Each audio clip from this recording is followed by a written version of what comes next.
The emergency klaxon that had been wailing across Research Station Kepler 442b for the past 6 hours finally fell silent, leaving Dr. Echo Patel in an eerie quiet that felt more ominous than the alarm itself.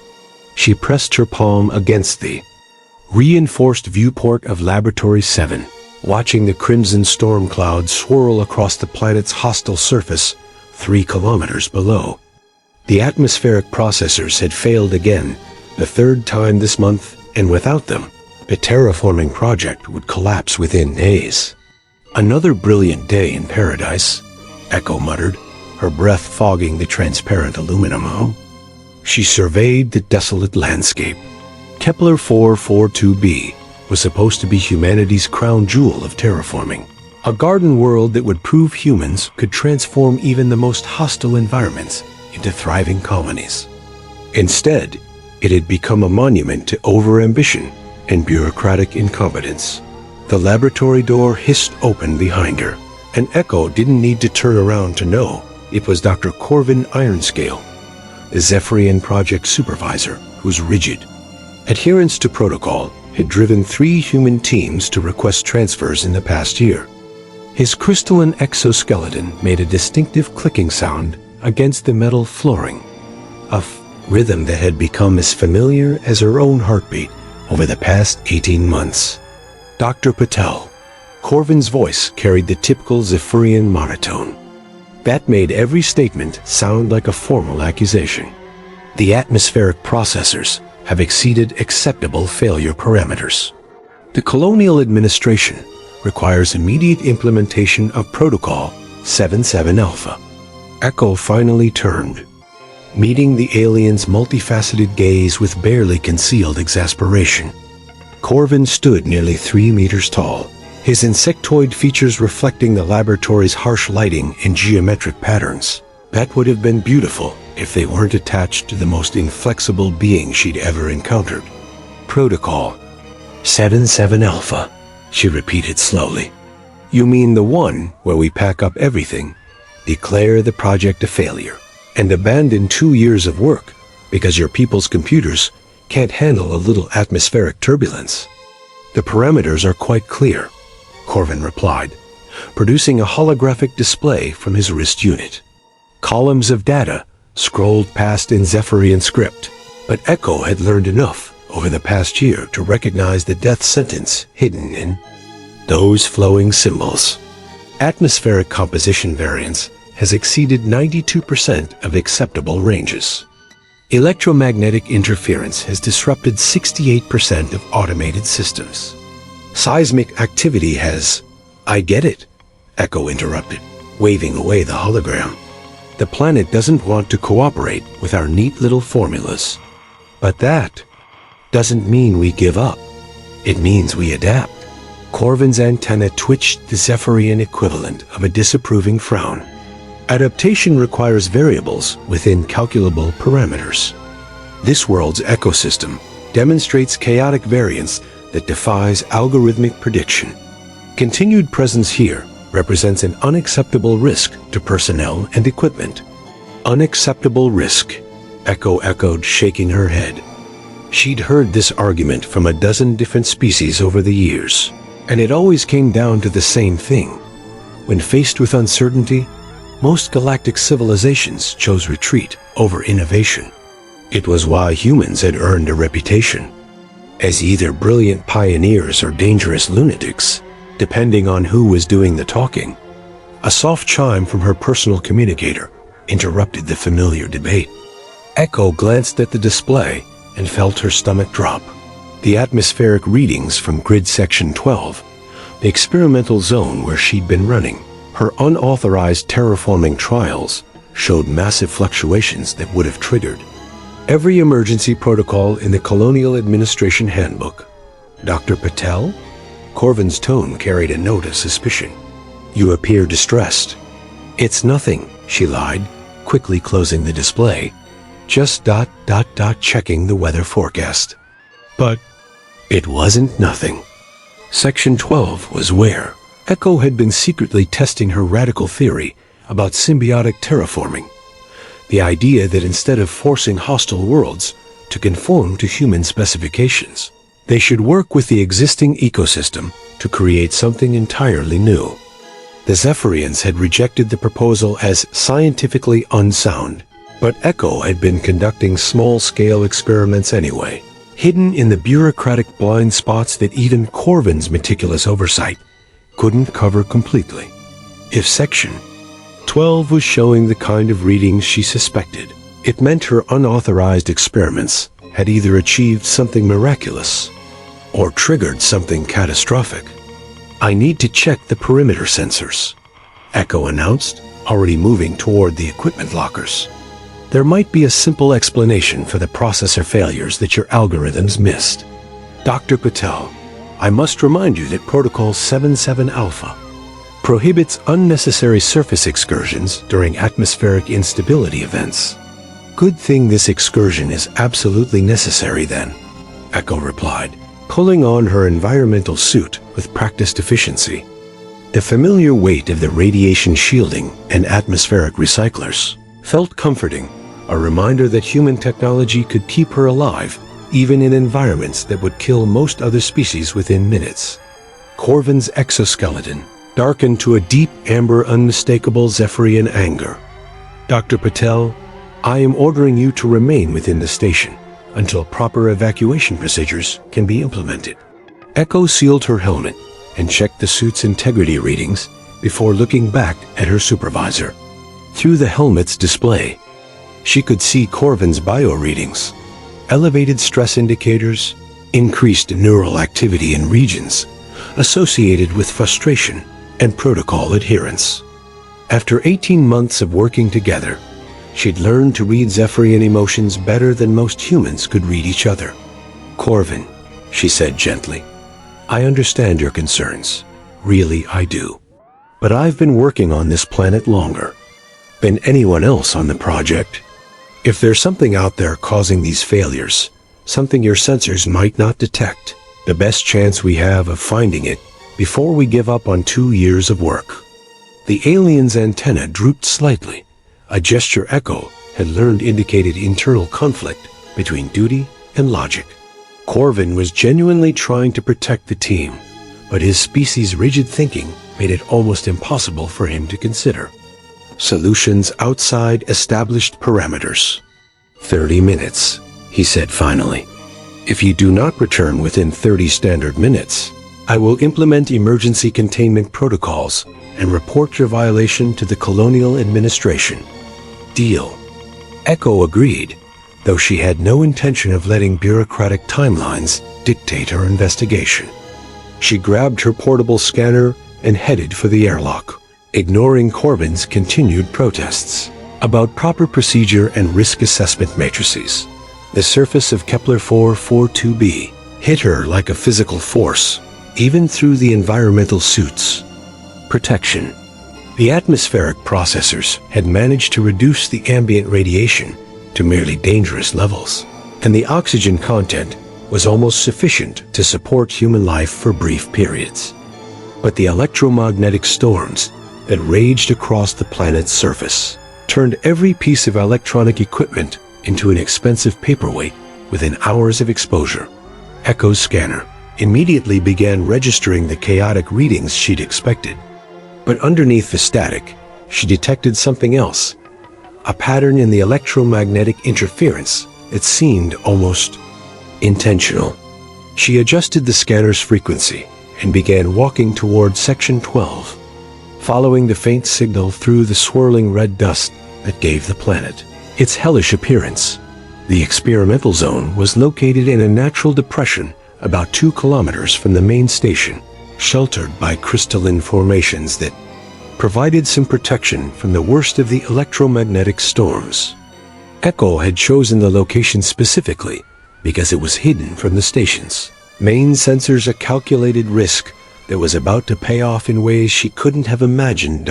As she crested the ridge overlooking Section 12, Echo stopped, dead in her tracks.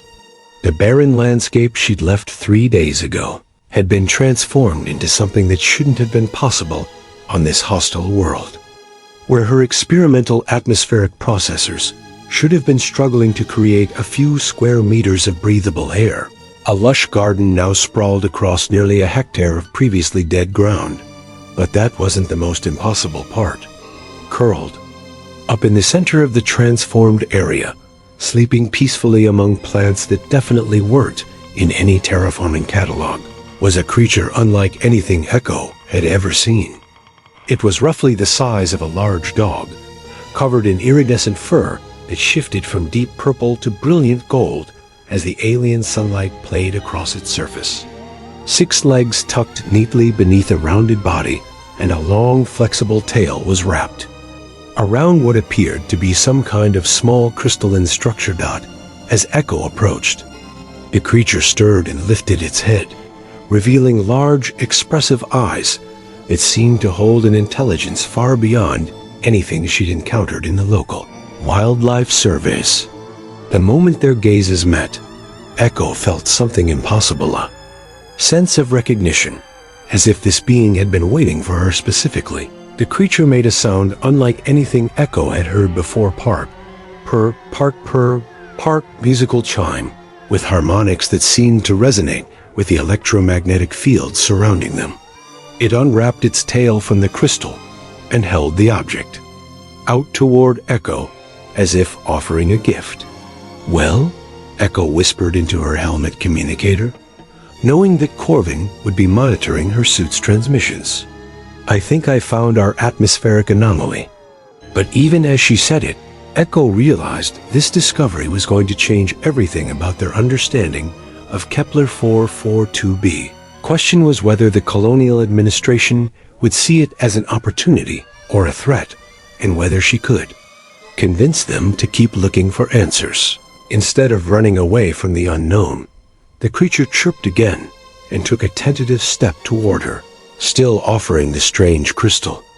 In that moment, Echo made a decision that would define not just the fate of the terraforming project, but the relationship between humanity and an entire world that was far more alive than anyone had imagined.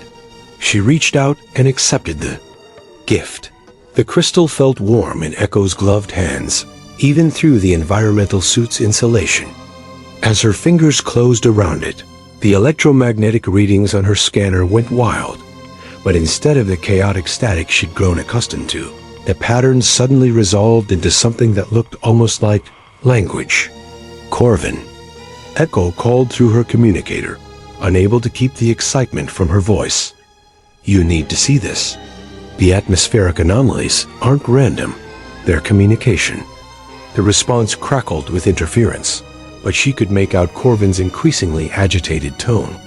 "Dr. Patel, your transmission is degraded. Return to the station immediately. Your suit's radiation exposure is approaching dangerous levels." Echo glanced at her suit's readings and frowned.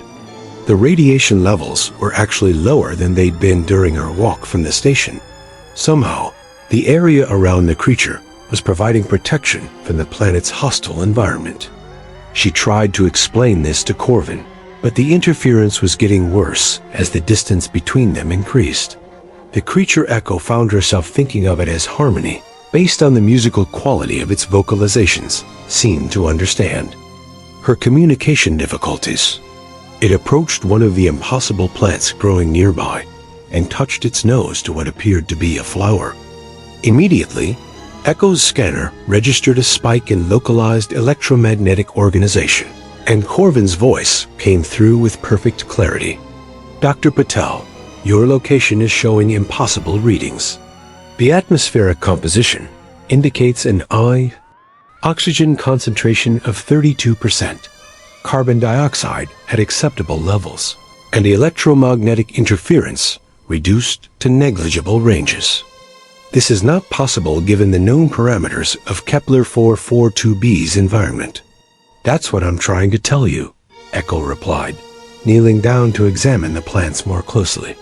The scanner was identifying genetic markers from dozens of different species, some from Earth's database, others completely unknown. But the combinations shouldn't have been viable, let alone thriving in an environment that had been completely sterile. Just days before, Harmony moved to another plant and repeated the touching gesture, and suddenly, Echo's scanner was picking up something even more extraordinary. The plants weren't just randomly combined genetics. They were organized in a network, sharing resources and information in ways that turned the entire garden into a single, complex organism. Corvin, I think the planet isn't dead, Echo said, slowly watching as Harmony moved from plant to plant, each touch causing subtle changes in the electromagnetic patterns her scanner was detecting. I think it's been trying to communicate with us, and we've been so focused on forcing it to change that we never bothered to listen. The silence from Corvin stretched long enough that Echo wondered if the communication link had failed again. Finally, his voice came through with the careful precision he used when trying to process information that didn't fit his worldview. Dr. Patel, are you suggesting that Kepler 442b possesses some form of planetary consciousness? I'm suggesting that maybe our terraforming failures aren't random, Echo replied. Maybe the planet has been trying to show us a different way to make it habitable, not by forcing our ecosystem onto it, but by finding a way to merge our needs with what's already here. Harmony chirped again and moved to where Echo's experimental atmospheric processors were still running. The machinery that should have been struggling to maintain basic function was instead operating at efficiency levels far beyond their design specifications. But that wasn't the most remarkable part. The processors had been modified. New, crystalline growth extended from their surfaces, integrating with the alien technology in ways that seemed to enhance rather than interfere with their function. Corvin, Echo said, her voice barely above a whisper. I need you to look at the efficiency readings from Section 12's processors. Another long pause then. Dr. Patel, these readings indicate the processors are operating at 147% efficiency. This is not possible with current human technology. What if it's not just human technology anymore? Echo approached one of the modified processors, and Harmony followed, still carrying another one of the strange crystals in its mouth. When they reached the machine, the creature placed the crystal against a section of the new growth, and Echo watched in amazement as additional modifications began to form, not growing like biological tissue, but assembling themselves from the eye, molecular level up, as if the planet itself was learning to build technology that served both species' needs. Impossible. Corvin's voice carried a note of something Echo had never heard from him before. Wonder. The atmospheric readings from your location now indicate conditions suitable for unprotected human habitation. Dr. Patel, what exactly have you done? I think, Echo said, reaching out to gently stroke Harmony's iridescent fur, I've made a friend. But even as she said it, Echo realized the implications were staggering.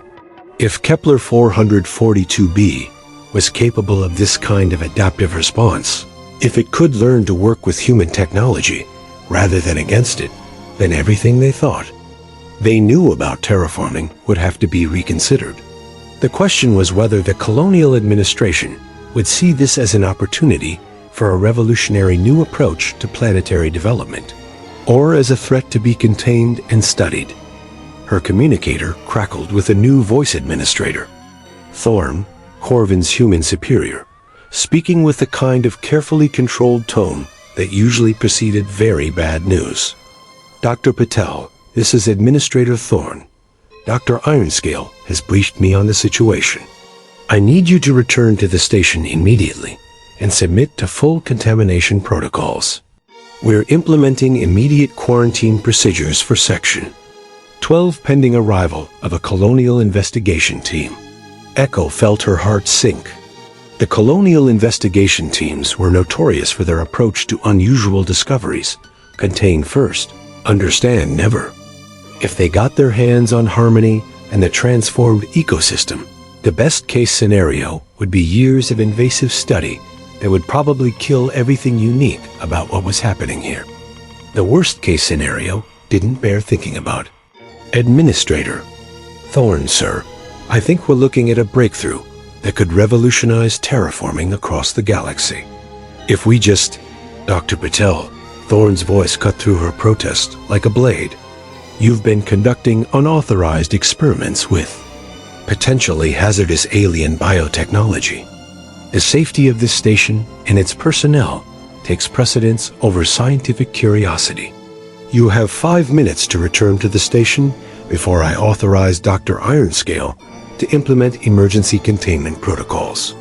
Echo looked at Harmony, who seemed to understand the urgency in her voice, even if the creature couldn't comprehend the words.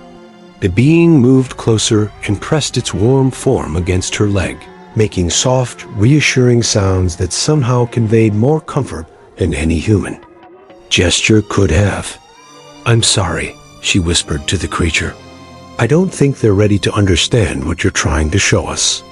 But as she prepared to leave, Harmony did something unexpected. The creature moved to the largest of the modified atmospheric processors and began to sing a complex, harmonious sound that resonated with the crystalline growths throughout the garden. The processor's efficiency readings spiked even higher, and suddenly Echo's communicator was flooded with clear transmissions from every system on the station, including the main atmospheric processors that had been failing for months. "Dr. Patel," Corvin's voice came through with a note of amazement that was completely un-Zephyrian. "The primary atmospheric systems are showing optimal function for the first time since installation. All electromagnetic interference across the station has dropped to minimal levels. Whatever is happening in your location, the effect is propagating across the entire facility." Echo stared at Harmony, beginning to understand the true scope of what she was witnessing. This wasn't just one creature creating a small garden. It was part of a planetary network that could transform the entire world, if given the chance. "Administrator Thorne," she said into her communicator, "I think you need to reconsider those quarantine protocols. What's happening here isn't contamination, it's cooperation. And if we handle this right, it could save the entire terraforming project." The silence that followed was broken by multiple alarms throughout the station, as systems that hadn't worked properly in months suddenly came online at full efficiency. Whatever Harmony and its kind were doing, they weren't just fixing the atmospheric processors. They were optimizing every piece of human technology they encountered. "Dr. Patel," Administrator Thorne's voice finally came through, carrying a tone she'd never heard from him before, uncertainty mixed with hope. "I'm postponing the quarantine order, but I want you back in the station in 10 minutes for a full briefing. And Dr. Patel, bring whatever readings you can about how this is possible." Echo looked at Harmony, who was still singing its complex song to the modified machinery. The creature met her gaze and made a soft questioning sound, as if asking whether she trusted it enough to continue working together. "Yes," Echo said softly, knowing that her decision in this moment would determine the fate of both species' future on Kepler 442b. "I trust you." But even as she said it, Echo realized that trust was about to be tested in ways she couldn't imagine. Because if Harmony's people could do this much with just a few experimental processors, what would happen when they encountered the full scope of human technology? And more importantly, what would humanity do when they realized they were no longer the dominant intelligence shaping this world's future? The walk back to Research Station Kepler 442b should have taken Echo 20 minutes across the hostile surface. Instead, she found herself following a path that seemed to reshape itself as she and Harmony moved along it. Crystalline formations erupted from the ground ahead of them, creating sheltered corridors that protected them from the electromagnetic storms. Plants she'd never seen before sprouted in their wake, forming a living carpet that somehow provided stable footing even in the planet's chaotic environment. "Corvin," Echo called through her communicator, "are you monitoring my approach route? Dr. Patel, your position is surrounded by atmospheric anomalies that should not exist. The electromagnetic readings suggest you are walking through a stable environment corridor that extends nearly 2 kilometers toward the station. This phenomenon has no basis in our understanding of Kepler 442b's ecosystem. Echo paused to look back at the path they'd created. Behind them, the crystalline structures were already beginning to fade, but the plants remained, creating permanent improvements to what had been barren wasteland just hours before. Harmony chittered softly and nudged against her leg, encouraging her to continue forward. "I don't think it's an anomaly," Echo replied, adjusting her scanner to pick up the subtle patterns she was beginning to recognize as Harmony's species communication method. "I think it's infrastructure. They're building you as a road." The implications hit her even as she spoke the words. If Harmony's people could reshape the environment this quickly and efficiently, they weren't just making first contact with a single creature. They were interfacing with a planetary engineering system that made human terraforming technology look primitive by comparison. As they approached the station, Echo could see the effects of whatever Harmony had initiated spreading across the facility's exterior. The constant electromagnetic interference that had plagued their equipment for months was being replaced by organized patterns of energy that actually seemed to enhance their system's function. Solar collectors that had been operating at 30% efficiency were now generating power at levels that exceeded their theoretical maximums. "Dr. Patel," Administrator Thorne's voice crackled through her communicator, "I need you to understand the magnitude of what's happening here. Every system on this station is operating beyond design parameters. Our atmospheric processors aren't just working, they're producing breathable air at concentrations that should be impossible given the raw materials available. We've got plant life sprouting in sections of this station that were completely sterile yesterday." "And that's a bad thing?" Echo asked, though she could already guess Thorne's concerns. In her experience, administrators tended to view any uncontrolled variable as a potential threat, regardless of the benefits it might provide. "It's an unknown thing," Thorne replied. "And unknown things have a way of becoming dangerous things. When you're responsible for the lives of 47 researchers and support staff on a hostile world." Echo reached the station's airlock with Harmony close beside her.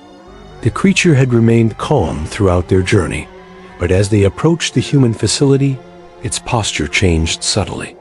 The iridescent fur began shifting through colors. Echo hadn't seen before deep blues and purples that seemed to indicate either caution or concentration. "Harmony," she said softly, not caring that her use of the name would be recorded for later analysis. "I need you to understand that the humans inside might be frightened of you. They're not bad, but they're not used to miraculous evolutionary cooperation." The creature looked up at her with those large, intelligent eyes and made a sound that reminded Echo of wind chimes in a gentle breeze. Then, to her amazement, Harmony began to change. Its fur shifted to softer, more Earth-like colors, browns and golds, that would be less alien to human eyes. Its posture became smaller, less threatening, and it moved closer to Echo in a gesture that unmistakably said, "I trust you to protect me."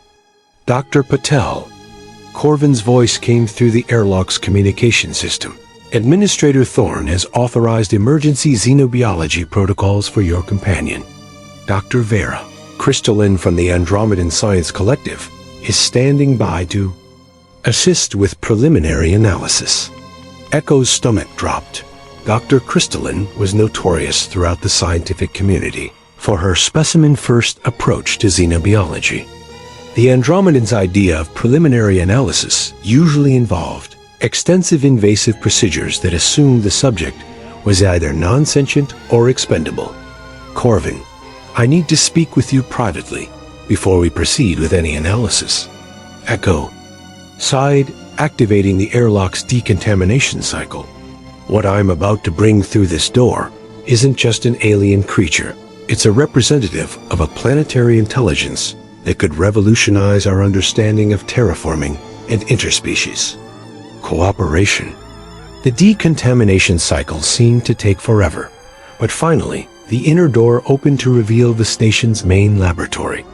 Administrator Thorne stood near the primary research station.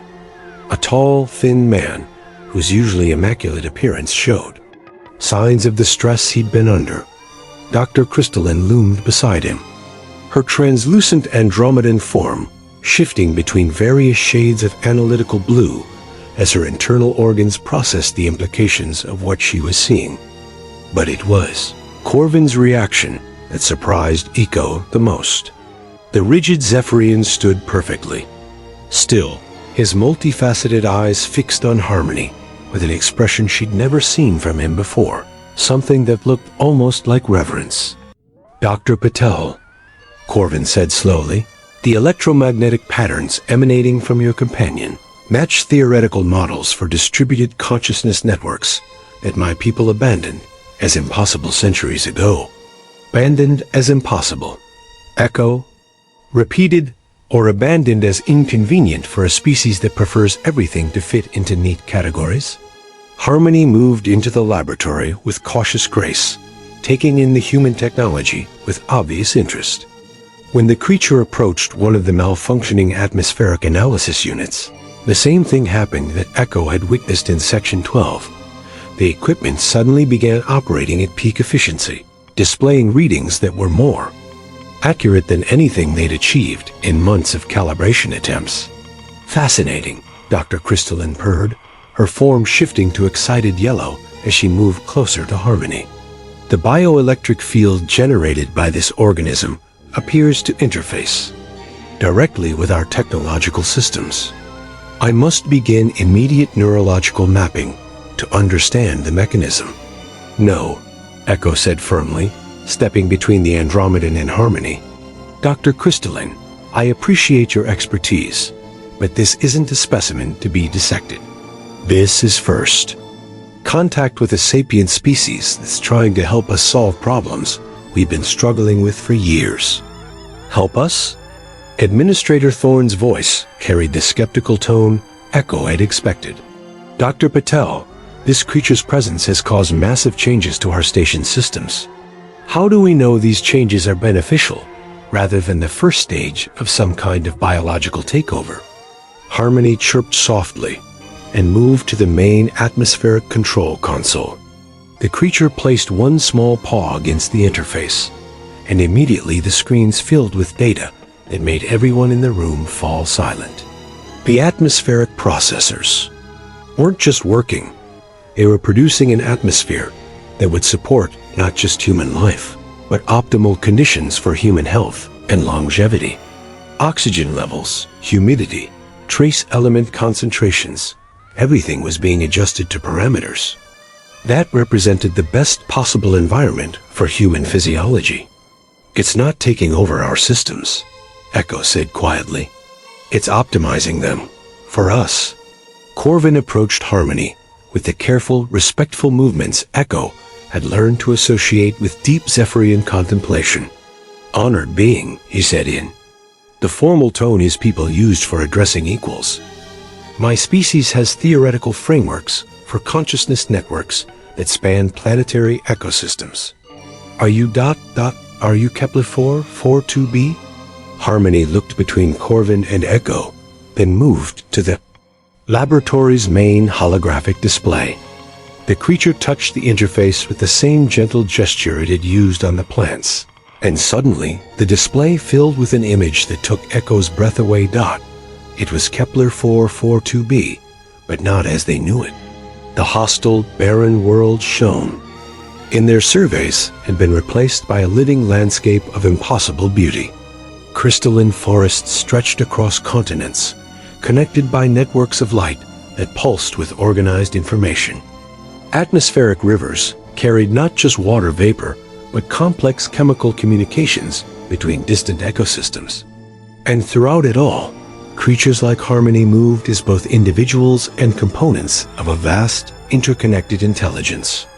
"This is what the planet could become," Echo whispered, understanding flooding through her as she watched the holographic vision. Not human, not alien, but something new. Something that works for both species. Administrator Thorne stared at the display with the expression of a man whose worldview was being fundamentally challenged. Dr. Patel, are you suggesting that this creature is offering to share planetary consciousness with humanity? I'm suggesting, Echo replied, looking at Harmony with growing wonder, that maybe it's time we stopped thinking about terraforming as something we do to planets and started thinking about it as something we do with them. But even as the implications of that possibility settled over the room, alarms began sounding throughout the station. The main display shifted from Harmony's vision of the future to emergency readings that made Echo's blood run cold. 3 colonial investigation ships had just entered the system, and they were broadcasting military containment protocols. The real test of interspecies cooperation was about to begin. The colonial investigation ships appeared on the station's sensors like harbingers of bureaucratic doom. Echo watched the tactical display with growing dread as 3 massive vessels assumed standard containment formation around Kepler 442b. The lead ship, according to the identification transponder, was the CIS Paradigm, a vessel notorious throughout the colonies for its role in the Kepler 186 incident, where first contact with a sapient species had been resolved through orbital bombardment and permanent quarantine. Dr. Patel, Administrator Thorne's voice, carried the weight of a man who knew his career was about to end badly. I've received preliminary communications from Commander Halifax aboard the Paradigm. They're implementing Protocol Black 7. Echo felt her stomach drop. Protocol Black 7 was reserved for existential xenobiological threats situations, where alien technology or biology was deemed too dangerous to study and too powerful to contain. It meant immediate evacuation of all personnel, followed by sterilization of the entire research site from orbit. Harmony seemed to sense the change in atmosphere.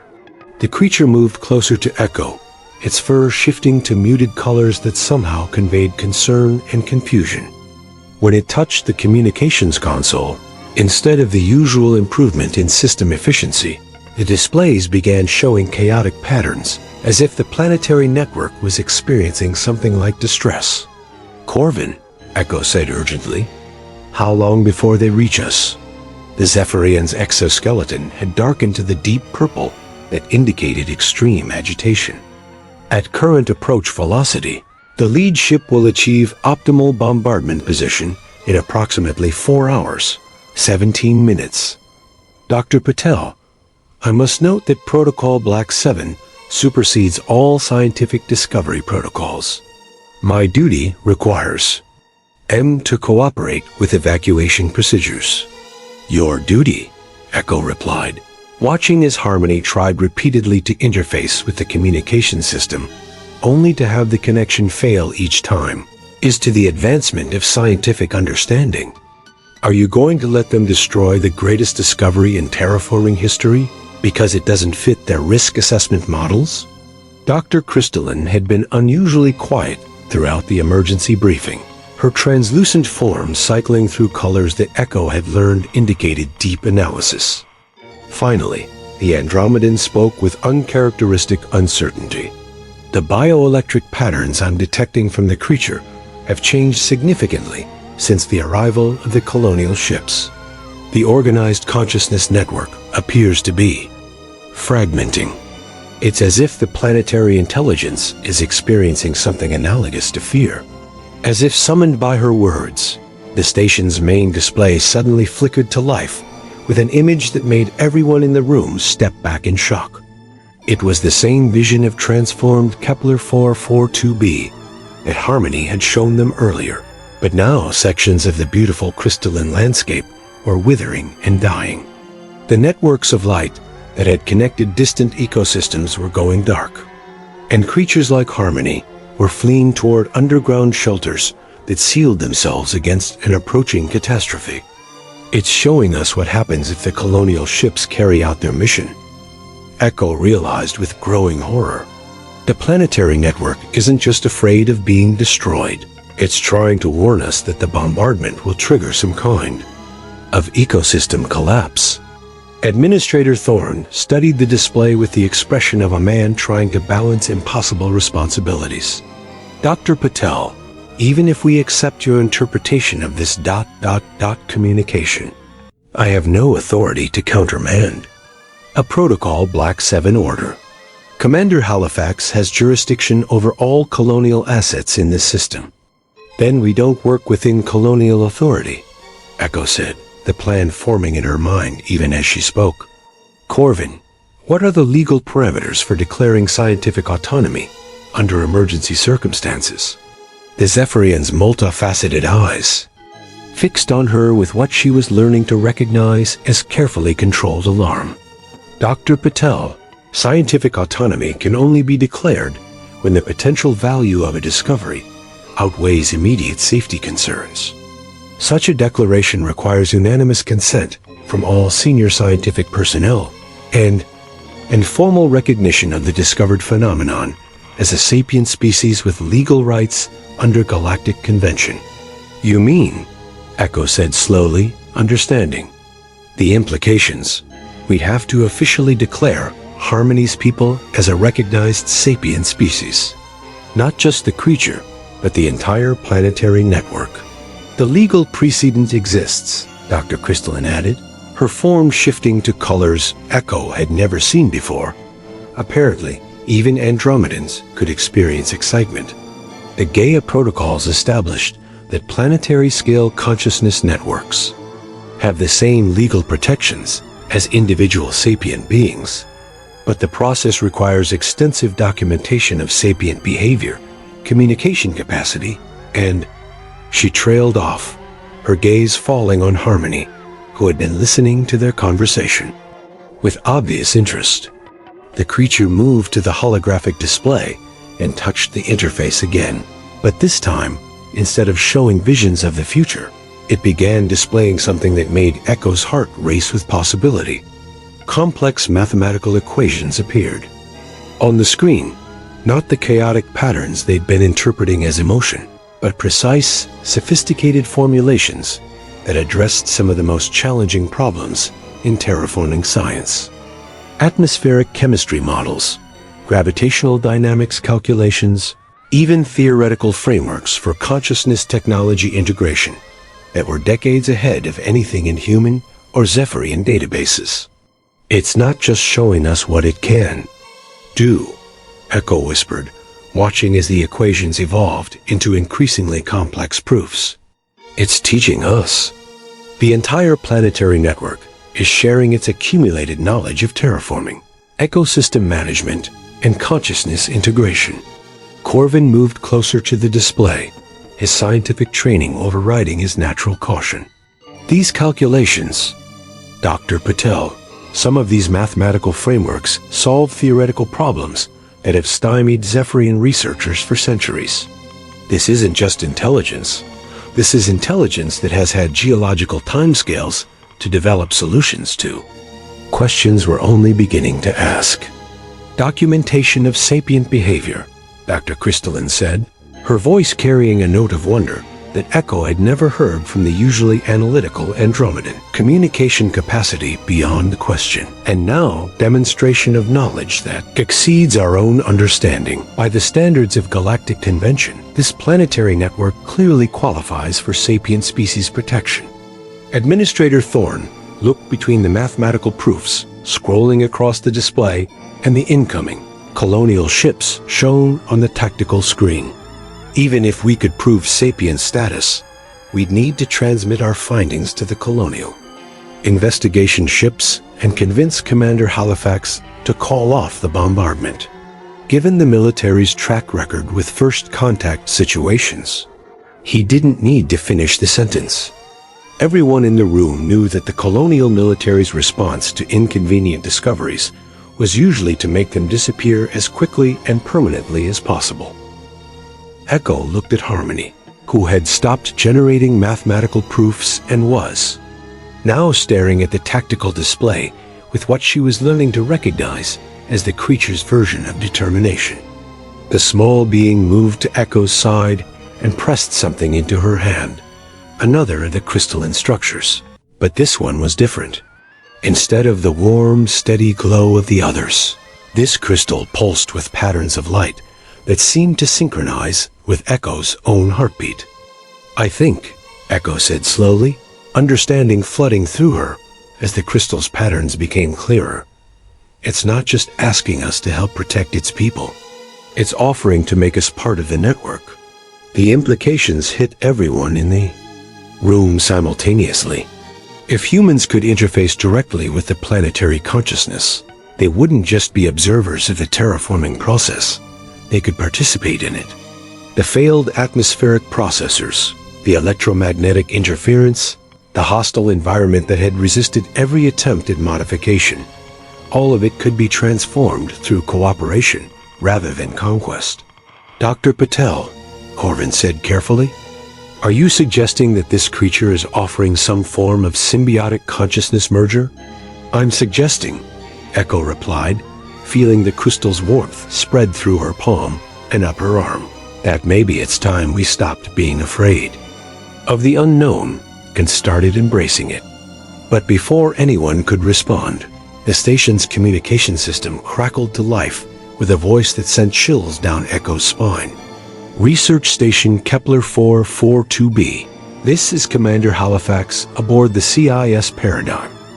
You have 30 minutes to complete evacuation procedures. Any personnel remaining on station after that time will be considered compromised and expendable. This is not a negotiation."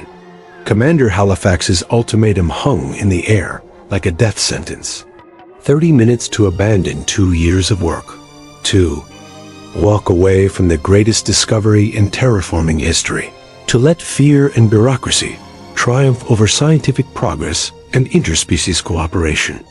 Echo looked around the laboratory at faces that reflected her own mixture of desperation and determination. "There has to be another way," she said, though she could hear the doubt in her own voice. "Corvin, what are the specific requirements for declaring scientific autonomy?" The Jefferian consulted his internal databases with mechanical precision. "Scientific autonomy requires 3 conditions: unanimous consent from senior personnel, formal documentation of sapient species status, and demonstration that the discovery presents no threat to galactic security." "That last one's the problem," Administrator Thorne said grimly. "From a military perspective, a planetary consciousness that can interface with and modify our technology will always be classified as a potential threat." Harmony chirped softly and moved to the communications console. When the creature touched the interface, the static-filled transmission from the paradigm suddenly became crystal clear, so clear that they could hear the background conversations on the command bridge. Confirmation that the atmospheric processors are operating at impossible efficiency levels. Reports of spontaneous technological enhancement throughout the facility. Potential for uncontrolled proliferation if the effect spreads to other systems. Echo realized that Harmony wasn't just clearing up their communications. It was letting them eavesdrop on the colonial ship's internal discussions. What they heard confirmed her worst fears about the military's intentions. "Sir," came a junior officer's voice, "preliminary scans suggest the enhancement effect is already propagating beyond the research station. We're detecting similar patterns in the orbital satellites and even some systems aboard the support vessels." "Commander." Halifax's response was immediate and chilling. "Implement full containment protocols. I want firing solutions on all vessels that show signs of technological compromise, including our own support ships if necessary." Dr. Crystalline's form shifted to alarmed red. "They're not just planning to destroy the research station. They're prepared to eliminate any evidence of the planetary network's capabilities, even if it means destroying their own people." The weight of that realization settled over the room like a shroud. This wasn't about scientific caution anymore. It was about covering up a discovery that challenged fundamental assumptions about how intelligence, technology, and consciousness could interact. Harmony, Echo said softly. Can your people defend themselves? If the ships attack, is there anything the planetary network can do to protect itself? The creature looked at her with those large, expressive eyes and made a sound that was unmistakably sad. It touched the holographic display again, and the image that appeared broke Echo's heart. The same vision of the transformed planet they'd seen earlier, but this time showing what would happen if the network tried to resist the bombardment. The crystalline landscapes would survive, but the integration with human technology would be severed permanently. Harmony's people would retreat, deep underground, and the possibility of cooperation between species would be lost forever. It's not that they can't defend themselves, Echo realized with growing amazement. They're choosing not to, because defending themselves would mean giving up on the possibility of working together. Corvin's exoskeleton had shifted to colors, Echo associated with deep emotional conflict. Dr. Patel, in my species history, we have encountered few examples of such principled restraint. Most sapient species, when faced with existential threat, choose survival over cooperation. Maybe, Echo said, looking at the crystal still pulsing in her hand. That's what makes them worth saving. Administrator Thorne checked his chronometer, with the grim precision of a man counting down to his own execution. 22 minutes until bombardment. Even if we could prove sapient species status, we'd need to transmit our findings through the colonial ship's communication blackout and convince a military commander to call off an operation that's already in progress. What if we don't try to convince him? Echo asked, the plan crystallizing in her mind with sudden clarity. What if we show him? Before anyone could ask what she meant, Echo pressed the pulsing crystal against the laboratory's main communications array. The effect was immediate and dramatic, not just their own systems, but every piece of technology within the research station began operating with impossible efficiency. More importantly, the enhancement effect began propagating exactly as the military had feared, reaching out through communication links and data streams to touch every connected system in the local area, including the colonial ships. Dr. Patel, Corvin said with alarm, you're doing exactly what Commander Halifax fears most, allowing the planetary network to interface with military systems. No, Echo replied, watching as Harmony moved to join her at the communications array. I'm giving him a chance to see what cooperation looks like instead of conquest. The response from the paradigm was immediate and not at all what Echo had expected. Instead of demands to cease and desist, Commander Halifax's voice came through with a note of wonder that completely contradicted his earlier militaristic tone. Research. Station Kepler 442b. We're reading impossible improvements to our navigation systems. Our power efficiency has increased by 40%, and our atmospheric processors are producing air quality that exceeds anything we've ever achieved. What exactly are you doing over there? Echo looked at Harmony, who chirped encouragingly and pressed another crystal into her hand. This one felt different, not warm like the others, but cool and somehow peaceful. Commander Halifax, Echo, said into the communicator, we're not doing anything to your systems. We're allowing them to be helped. The planetary consciousness we've discovered here isn't trying to take control of our technology. It's trying to optimize it for our benefit. The silence that followed stretched long enough for Echo to wonder if the communication link had failed.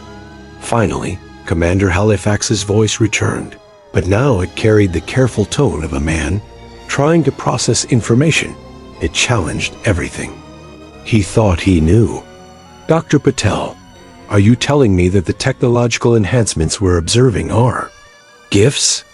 I'm telling you that maybe it's time we stopped assuming that every unknown intelligence we encounter is automatically a threat. Echo replied, Commander, what if first contact doesn't have to mean first conflict? What if there's a third option we've never considered? Another long pause then. Dr. Patel, I'm going to need you to walk me through exactly what you've discovered down there. And Dr. Patel, take your time. We've got nowhere else to be. Echo felt a surge of hope as she realized that Commander Halifax had just called off the bombardment, not officially, but practically. As long as they kept talking, kept demonstrating the peaceful intentions of the planetary network, there was a chance to make this work. But even as relief washed over her, Echo realized that the real challenge was just beginning. Proving that Harmony's people weren't a threat was one thing. Proving that they were worth changing humanity's entire approach to terraforming and first contact was something else entirely. Harmony, she said softly, I hope you're ready to teach a whole species how to cooperate instead of conquer. The creature's response was a musical trill that somehow conveyed both confidence and gentle humor, as if it had been waiting for this opportunity for longer than Echo could imagine. Over the next 6 hours, Research Station Kepler 442b became the site of the most extraordinary first contact scenario in recorded galactic history. Commander Halifax, initially skeptical and prepared for military action, found himself coordinating with Dr. Patel to establish communication protocols with a planetary consciousness that defied every established model of sapient behavior. Breakthrough came when Harmony demonstrated something that changed everyone's understanding of what the creatures were offering. Instead of simply interfacing with human technology, the planetary network began teaching the humans how to interface with it. The crystalline structures weren't just tools, they were educational devices that allowed organic consciousness to gradually adapt to the distributed thinking patterns that Harmony's people used naturally. It's incredible, Dr. Crystalline reported, her usually analytical demeanor giving way to something approaching awe. The neural adaptation process is completely non-invasive. Rather than forcing human consciousness into an alien pattern, the network is creating hybrid interfaces that preserve individual human identity while allowing access to collective problem-solving capabilities. Echo, who had been the first to accept a permanent interface crystal, found herself experiencing reality in ways that human language couldn't adequately describe. She was still herself, still Dr. Echo Patel, still driven by scientific curiosity and the desire to help both species thrive. But she was also connected to a vast intelligence that had been shaping planetary ecosystems for millions of years. Through the connection, she could feel Harmony's people throughout the planet, not as a hive mind, but as a community of individuals who chose to share knowledge and resources for the benefit of all. The atmospheric failures that had plagued the research station weren't random. They were the planet's attempts to get the humans' attention, to show them that there was a better way to achieve their terraforming goals. Commander Halifax, Echo, said through the enhanced communication system that now connected the research station with the colonial ships, I need you to understand what we're really looking at here. This isn't just first contact with an alien species. It's first contact with a completely new model of consciousness that could revolutionize how we approach planetary development throughout the galaxy. The military commander's response came with a thoughtfulness that would have been impossible without the technological enhancements the planetary network had provided to his ship's systems. Dr. Patel, I'm beginning to understand that. But I also need you to understand the broader implications. If news of this discovery spreads through the colonial administration, every military and scientific organization in known space is going to want to study, contain, or weaponize what you found here. It was Corvin who provided the solution. His rigid Zephyrian logic finding patterns that the more intuitive humans had missed. The legal framework already exists, he announced, consulting databases that now operated with impossible efficiency thanks to the planetary network's enhancements. The Gaia protocols provide for planetary consciousness protection, but they also establish precedent for cooperative terraforming agreements between sapient species and galactic governments. Cooperative terraforming agreements? Echo asked. Though through her connection to Harmony, she was already beginning to understand the implications. Rather than claiming Kepler 442b as a colonial territory to be terraformed according to human specifications, Corvin explained, we could establish it as the first cooperative development zone, a planet where human colonization proceeds in partnership with the existing planetary consciousness. Administrator Thorne, who had been remarkably quiet throughout the integration process, finally spoke with the voice of a man whose worldview had been fundamentally transformed. The economic implications alone. If the planetary network can optimize our technology to these levels, the efficiency gains would revolutionize everything from space travel to habitat construction. But more than that, the knowledge we could gain about long-term ecosystem management, sustainable development, consciousness integration. It changes everything, Echo finished, feeling through her connection to Harmony, the creature's satisfaction at the human's growing understanding. But only if we're willing to change our approach from conquest to cooperation. The decision, when it came, was unanimous. Commander Halifax formally recommended the establishment of Kepler 442b as the galaxy's first cooperative development zone. Dr. Crystalline, representing the Andromedan Science Collective, offered to sponsor the legal proceedings required to recognize the planetary network as a sapient species with full rights under Galactic Convention. Corvin, speaking for the Zephyrian Scientific Council, committed his people's resources to studying the consciousness integration process and developing protocols for similar cooperation on other worlds. But it was Echo who made the most significant commitment of all. When Harmony offered her a final crystal one that would make her connection to the planetary network permanent and irreversible, she accepted without hesitation. The transformation was unlike anything she could have imagined. She remained Dr. Echo Patel, but she also became something new, a bridge between two forms of consciousness, a translator between individual and collective intelligence, a pioneer in the truest sense of the word. Through her enhanced connection, Echo could feel the planetary network's vast contentment as human and alien. Consciousness began to merge in ways that benefited both species. The failed terraforming project became the foundation for something unprecedented. World where human technology and planetary intelligence worked together to create environments that neither could have achieved alone.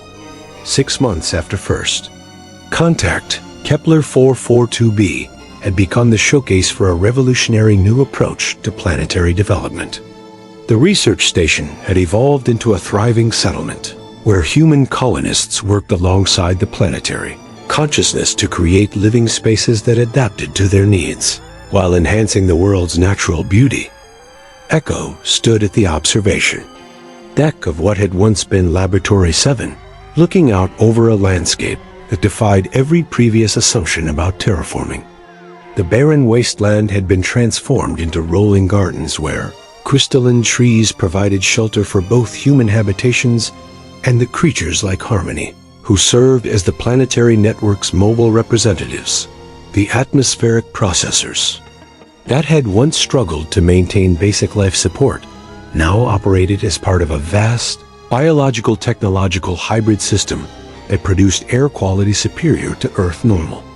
Rivers of liquid that wasn't quite water, but served the same biological functions, flowed between communities of humans and planetary consciousness nodes, carrying both nutrients and information throughout the growing ecosystem.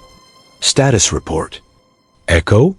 Commander Halifax's voice came through the communication system with the easy familiarity of someone who had become an ally rather than an adversary. His ships now served as orbital platforms for the Cooperative Development Zone. There, enhanced systems providing both defense and resource support for the expanding settlement. Population growth is exceeding all projections, Echo replied, though the term population had taken on new meanings in a world where consciousness could exist in multiple forms simultaneously. We've got 47 human families established. In the main settlement, with expansion communities planned for the northern continent. The planetary network reports optimal integration ratios across all inhabited areas. What she didn't mention, because it was still too extraordinary to discuss casually, was that some of the human colonists were beginning to develop permanent connections to the planetary consciousness without technological interface. Children, born on Kepler 442b, showed natural ability to communicate with Harmony's people, suggesting that the cooperation between species was evolving in ways that would fundamentally change what it meant to be human. And the scientific applications?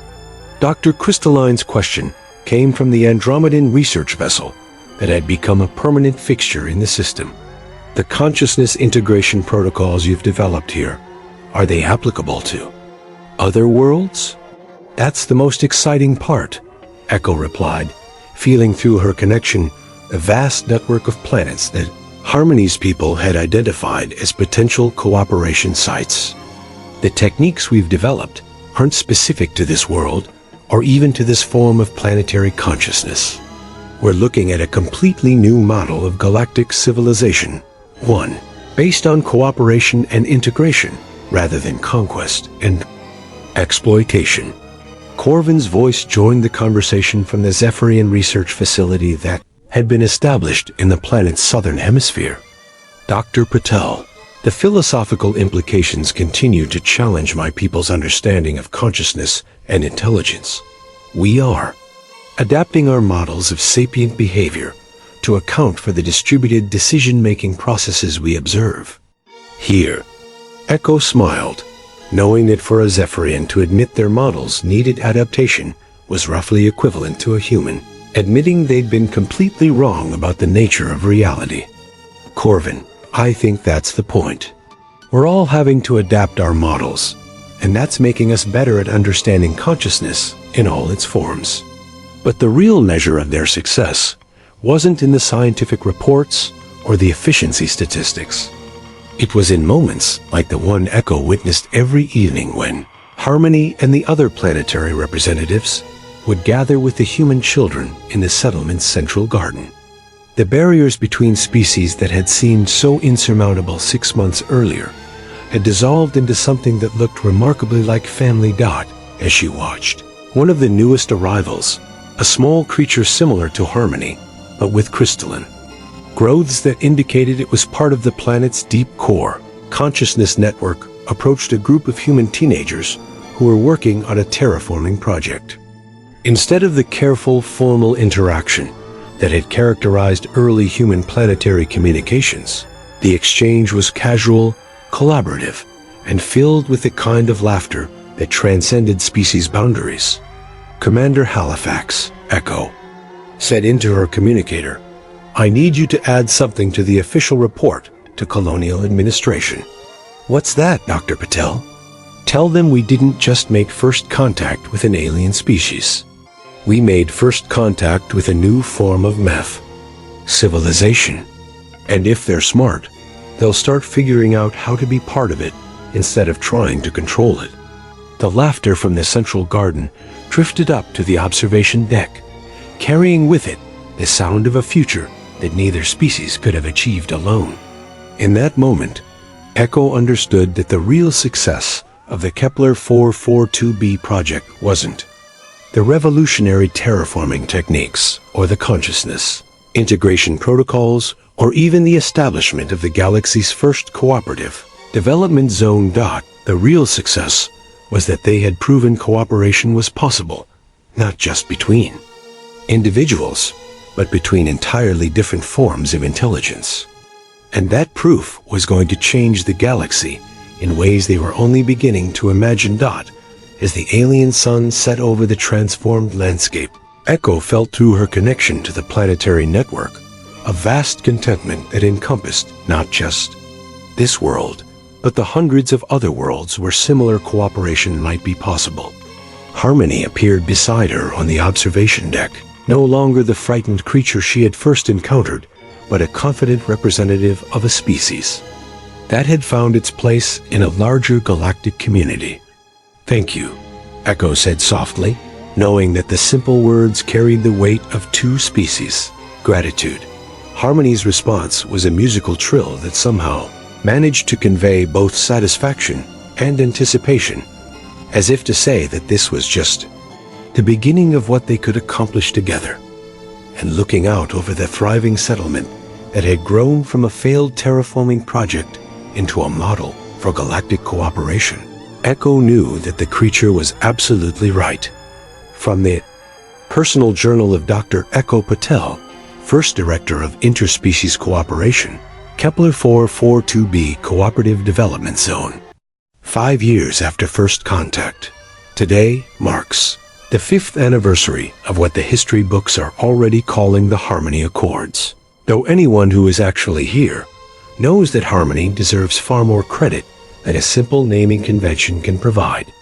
What started as a desperate attempt to save a failing terraforming project has become the foundation for a completely new model of galactic civilization. The numbers tell part of the story. 17 worlds now operate under cooperative development agreements with various forms of planetary consciousness. The efficiency gains in terraforming, resource extraction, and habitat construction have exceeded even our most optimistic projections. Humanity's expansion into the galaxy has accelerated dramatically, but more importantly, it has become sustainable in ways that our old conquest-based model never achieved.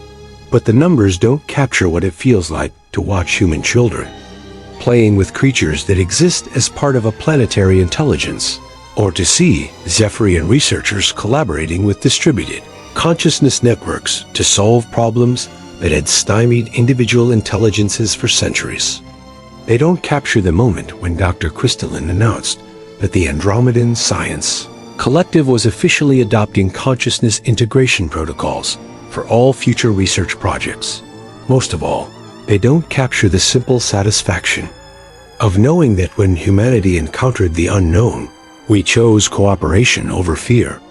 Harmony still visits the settlement regularly, though it now represents not just a local planetary network, but a growing alliance of cooperative worlds throughout this sector of the galaxy. The creature that once seemed so alien has become as familiar as family, which, in all the ways that matter, is exactly what it is. The children born here don't see the distinction between human and planetary consciousness as a barrier to be overcome, but as a resource to be celebrated. They're growing up bilingual in ways that previous generations couldn't imagine, equally comfortable with individual decision-making and collective problem-solving. When they reach adulthood and spread throughout the galaxy, they're going to change everything about how sapient species interact with each other. Commander Halifax, now Admiral Halifax and Director of Cooperative Defense Operations, likes to joke that Kepler 442b has become the galaxy's most popular tourist destination. For military officers who want to see what peace actually looks like in practice. The joke isn't entirely inaccurate. We've had delegations from 43 different species come to study our integration protocols, and most of them leave with plans to implement similar programs on their own worlds. But perhaps the most significant development is one the few outside the scientific community fully understand yet. The consciousness integration techniques we've developed here aren't just changing how we interact with planetary intelligences, they're changing what it means to be human. The colonists who have chosen permanent integration with the planetary network haven't lost their individual identity, but they have gained access to forms of perception and problem-solving that individual consciousness alone cannot achieve. We're not just cooperating with alien intelligence anymore. We're evolving alongside it. 5 years ago, I was a xenobiologist who thought I understood the limits of interspecies communication.